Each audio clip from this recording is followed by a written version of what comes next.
The Big Apple has found a new sports icon in the form of Matte Rempe, and he goes by the name the Rempire State Building. As a rookie for the New York Rangers, Rempe has quickly made a name for himself in the NHL, with his aggressive and hard-hitting style of play reminiscent of hockey's old-school era. Despite emerging seemingly out of nowhere, he's burst onto the scene delivering massive, bone-crushing hits and fighting every tough guy in the league.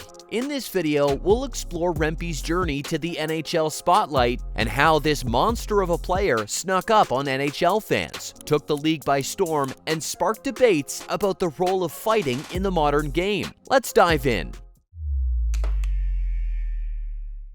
Standing tall at an imposing height of 6 feet 7 inches and weighing an impressive 240 pounds, Matte Rempe is a 21-year-old forward hailing from Calgary, Alberta. He made his mark in the hockey world when he was drafted 165th overall by the New York Rangers in the 2020 NHL entry draft, following a commendable performance in 2019 with the Seattle Thunderbirds in the Western Hockey League. During his draft year, Rempe showcased his skills in 47 games for the Thunderbirds, tallying 12 goals, 19 assists, and 31 points, while also accumulating 53 minutes in penalties, surprisingly, only fighting 3 times that season. In the 2020-21 season, which was marred by the COVID-19 pandemic and consequently shortened, Rempe divided his time between the WHL with the Thunderbirds and the Alberta Junior Hockey League with the Spruce Grove Saints. Despite limited appearances, playing in only 10 games across both teams, he managed to contribute 5 points and accrued 14 penalty minutes, including 2 fights. In the 2021-22 season, Rempe returned to the Seattle Thunderbirds, assuming the role of alternate captain for the team. During this season, he netted 17 goals and provided 6 assists, totaling 23 points over 56 games. Additionally, in the playoffs, Rempe continued to be a significant contributor with 8 goals and 4 assists in 24 games, although the Thunderbirds ultimately fell short in the WHL finals against the Edmonton Oil Kings. But more importantly, he tallied 93 penalty minutes, which included 7 fights, and this is when he began to gain eyes from the Rangers organization. His first taste of professional hockey came in the 2022-23 season with the Hartford Wolfpack, the Rangers' AHL affiliate. During this period, Rempe demonstrated his adaptability by scoring 6 goals and contributing 4 assists, amounting to 10 points across 53 games. However, it was his physical presence that truly made an impact, as he racked up 87 penalty minutes, including 9 fights, showcasing his physical dominance on the ice. For Rempe, everything took a significant turn on February 16, 2024, when the Rangers made an announcement regarding forward Blake Wheeler. Wheeler was declared to be on the LTIR due to a lower body injury, ruling him out for the remainder of the NHL season. This opened up an opportunity for Rempe to be called up and make his debut in the NHL with the Rangers. The 21-year-old seized this chance and made his NHL debut at MetLife Stadium during the Stadium Series game against the New York Islanders. In his first game, on his first shift, Rempe dropped the mitts with seasoned heavyweight scrapper Matt Martin. This fight would go on to set the tone for Rempe's role with the Rangers and his presence in the NHL. Following his debut, Rempe quickly became an overnight sensation, sparking what many dubbed Rempe Mania. In the weeks that followed, he found himself in heated battles with some of the NHL's toughest enforcers, such as Nicolas Deslauriers, Matthew Olivier, and Ryan Reeves. With his imposing size, Rempe has also made his presence felt on the forecheck, intimidating opponents with his physicality. Just ask Nathan Bastian of the New Jersey Devils, who was crushed by Rempe with a questionably high hit to the head. After the hit, the Devils forward struggled to get up. He would, however, later return to the game and ironically ended up fighting Jacob Trouba. The hit resulted in Rempe receiving a match penalty and subsequent ejection from the game. However, this incident hasn't deterred the NHL's newest power forward from asserting his physical presence on the ice, as he continues to impose his formidable stature on opponents. Rempe's frequent willingness to engage in fights fights and some questionable hits have garnered attention across the NHL, evoking a mixture of both positive and negative reactions. Rempe has predominantly been involved in fighting during his time in the NHL, a trend that has been relatively rare in recent years for several reasons. One significant factor is the tragic deaths of enforcers Derek Boogaard, Wade Belak, and Rick Rippon in close succession in 2011, which served as a wake-up call for the league. These incidents prompted a re-evaluation of the role of fighters in hockey. Additionally, studies linking fighting to CTE have contributed to the growing concerns about player safety, although NHL Commissioner Gary Bettman has contested this connection. Moreover, the evolution of analytics in hockey has played a role in the decline of enforcers, with teams increasingly relying on data-driven analysis to gain a competitive edge. Players are scrutinized based on quantifiable metrics alongside traditional scouting reports. Enforcers often struggle to meet the demands of this analytical approach, as they typically don't contribute many points, lack strong skating abilities, and may struggle with tasks like successful zone entries. As a result, their role on the ice has become less prominent in the modern game. While the NHL and the hockey community have acknowledged the health risks associated with enforcers, there has also been a growing public outcry against fighting as a spectacle, particularly at the professional level. Although opinions among hockey fans are divided regarding the outright banning of fighting in the sport, its perceived brutality has come to symbolize broader issues within the culture of hockey. This includes concerns about the sport's tendency to foster a culture of silence, particularly regarding sensitive issues such as sexual assault. Over the past decade, the frequency of fights in hockey has decreased significantly. For instance, one study recorded 645 fights during the 2010-11 season, whereas this season is projected to have only 282 fights. Despite this decline, fighting remains deeply ingrained in hockey's unwritten code of conduct, governing players' behavior on the ice. Whether Rempe's fights are motivated more by spectacle than by adherence to this code of conduct, it's undeniable that both players and fans take notice whenever he steps onto the ice. But with little experience fighting in the NHL, is Rempe one punch away from being seriously injured or affecting his health long term? And is his fearless forechecking style going to end up netting him a lengthy suspension in the future? Well, only time will tell, really. But until then, Rempe Mania has been a breath of fresh air for NHL fans who miss the golden era of high-profile tilts and bone-crushing body checks. In an NHL landscape increasingly focused on speed, finesse, and defensive prowess, Rempe stands out as one of the few players who still embraces the role of enforcer, unafraid to drop the gloves and make a statement with his fists. Despite being a rookie with only a month or so of NHL experience, Rempe is already making a strong case to secure a full-time roster spot with the Rangers next season. To solidify his position, Rempe will need to refine the finer aspects of his game and continue evolving as a physical bottom-six player. His imposing 6'7", 240-pound stature alone makes him a formidable opponent on the ice. However, it's his willingness to use his size to ignite his team that sets him apart, particularly for the Rangers, who have lacked a player of this caliber since parting ways with Ryan Reeves. As Rempe continues to develop, he has the potential to become a key asset for the Rangers in seasons to come. Rempe's aggressive style of play and gritty attitude have captivated Rangers fans, quickly establishing him as a fan favorite. Despite not being a prolific scorer, his presence on the ice adds a thrilling dimension reminiscent of a bygone era in hockey. His highlight reel-worthy scraps and hits have earned him admiration from Rangers supporters and stirred frustration among rival fans. For a player to earn such rapid favoritism from home fans without being a consistent goal scorer, it signifies that Rempe brings something unique and valuable to the team beyond just putting pucks in the net. Becoming a cult hero in the NHL requires leaving a lasting impression, whether through on-ice brawls, bone-crushing hits, or a larger-than-life personality. Matte Rempe is accomplishing exactly that, making his mark in the league with his fearless style of play and captivating presence. Thanks for watching. Drop a comment below and let us know who your all-time favorite NHL enforcer is. And if you're interested in more videos from Beyond the Bench, please like, subscribe, and turn on the notification bell. See you in the next one.